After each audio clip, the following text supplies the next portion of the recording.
In the last segment, I spoke a bit about asking your email list for feedback. And that's important because while many people support and appreciate the efforts of nonprofit organizations, there are some common complaints that come up regarding email messages. It's important for us to be aware of these concerns so we can continue to improve our practices and meet the needs of our audience. The biggest complaint about email in both nonprofit and for-profit realms is just the sheer volume of it. Not necessarily collectively, but with individual organizations sending an overwhelming frequency. In nonprofit organizations, we have to be especially sensitive to this because receiving too many emails from a nonprofit can lead to inbox overload and donor fatigue. How do we make sure that we aren't pushing our recipients over the edge? We need to maintain a reasonable and consistent email frequency. Allow supporters to customize their email preferences to receive content that interests them the most, and make sure we use our segmented lists in an effective manner. If your system enables you to allow subscribers to adjust their email frequency, setting that option up can empower them to take control over their email volume so we aren't ever exceeding their comfort level. And if we do ask for preferences, we need to respect them. Having their preferences ignored, such as frequency of communication types or types of content they want to see, is another common subscriber complaint. When someone tells us what works best for them, we should listen, especially if we want to retain them as a contact. Most people who provide preferences that are then ignored eventually unsubscribe. So we need to take the time to update preferences anytime we ask for them. A difficult unsubscribe process in itself can also frustrate your readers. If they want to remove themselves by unsubscribing, also called opting out, they should be able to do so easily. Make your unsubscribe process simple and clear, and honor unsubscribe requests promptly so you can maintain a positive relationship with recipients. You never know, they may decide to resubscribe someday.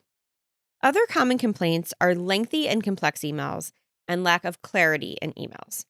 Emails that are too long, difficult to read, or visually unappealing can keep readers from engaging.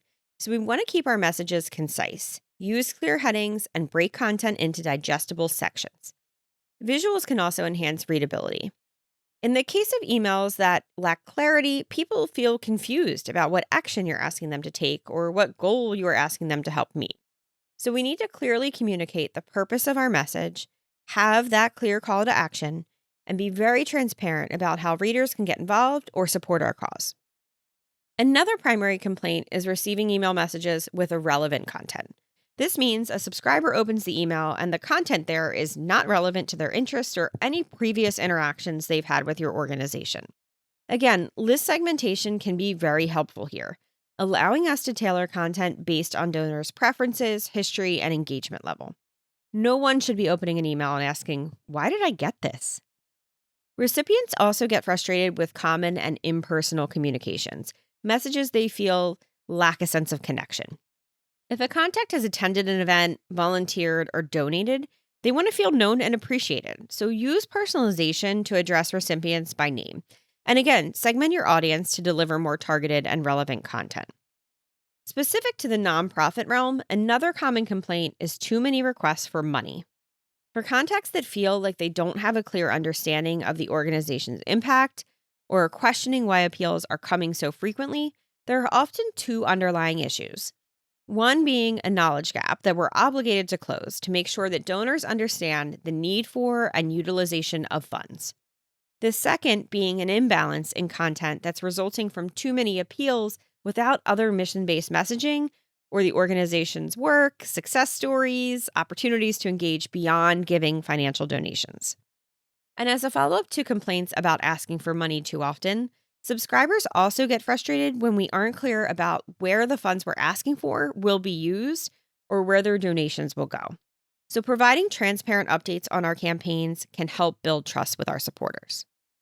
On the flip side, contacts who do take action, such as making a donation or signing up for a volunteer shift, can get upset when their action isn't acknowledged. Get in the habit of sending acknowledgement emails for donations, recognizing volunteers, and expressing gratitude for your supporters' contributions. By addressing these common concerns, our nonprofit organizations can often enhance their email marketing practices and build stronger, more positive relationships with their supporters. Regularly seeking feedback and making improvements based on recipient preferences can also contribute to a more effective and supporter-friendly communication strategy.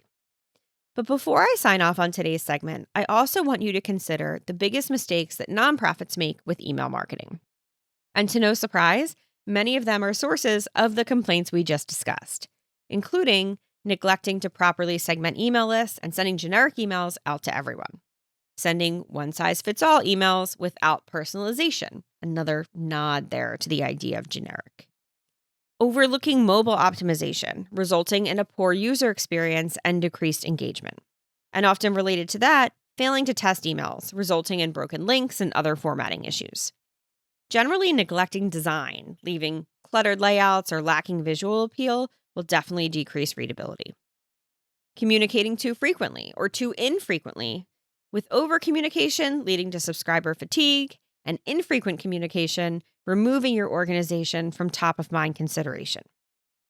And processing those unsubscribe requests in a timely manner when they are submitted, this can not only damage your reputation, but result in legal consequences if you don't pay enough attention to it and violations persist. Providing unclear call to actions or not having any call to action at all is completely missing an opportunity to engage readers. And finally, ignoring analytics and missing the opportunity to understand what's working and what isn't. What's clear here is that the things that frustrates email subscribers are things that nonprofits can improve. That's the good news.